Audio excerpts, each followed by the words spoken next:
Lastly, let's look at this technique when dealing with something like vocals. Vocals are normally one of the elements that have the most reason for compression due to the fact that they're quite dynamic. The voice is one of the most dynamic instruments that we have to play with.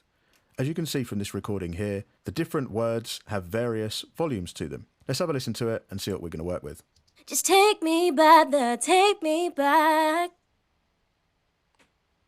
Just take me back there, take me back. As you can see, the words take and back are the loudest parts, and they kind of overpower the rest of the sound.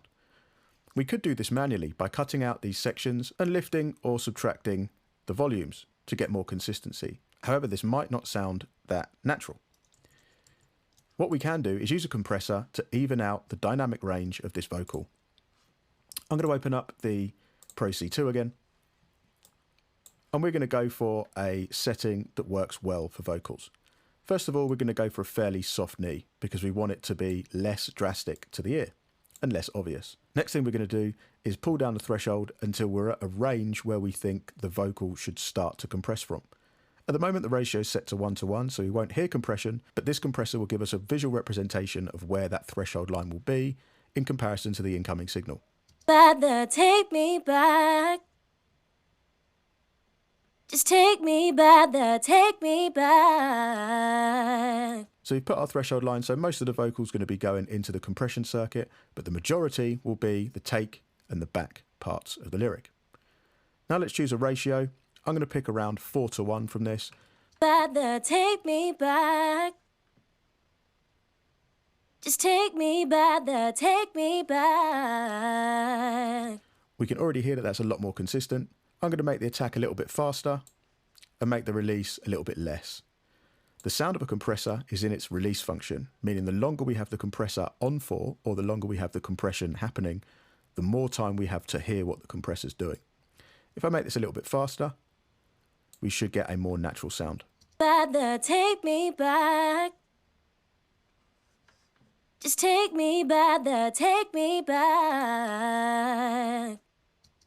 So let's listen with and without, making sure that we're paying attention to the take and the back portions of the lyric.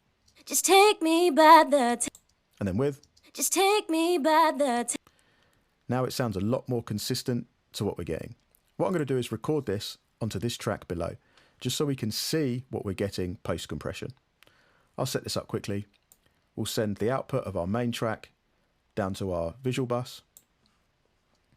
I'll put the visual bus into record, and we'll record that in. Just take me back there, take me back.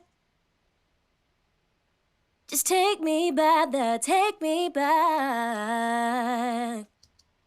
Now, as you can see, the distance in terms of the volume, dynamic range, our compressed track is so much more consistent in its volume.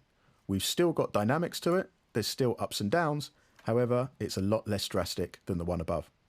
This now sounds a lot more natural, and it's going to fit into a mix a lot better than the top track. Let's listen one more time with compression. Just take me back there, take me back. So much more consistency.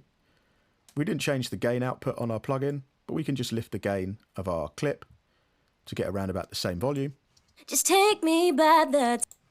Pretty nice compared to this one. Just take me back there. The take and the back are a lot more present and forward, and the other parts sound like the vocalist has moved away from the microphone. Whereas the compressed version, everything sounds consistent and within the same place. Just take me back there, take me back.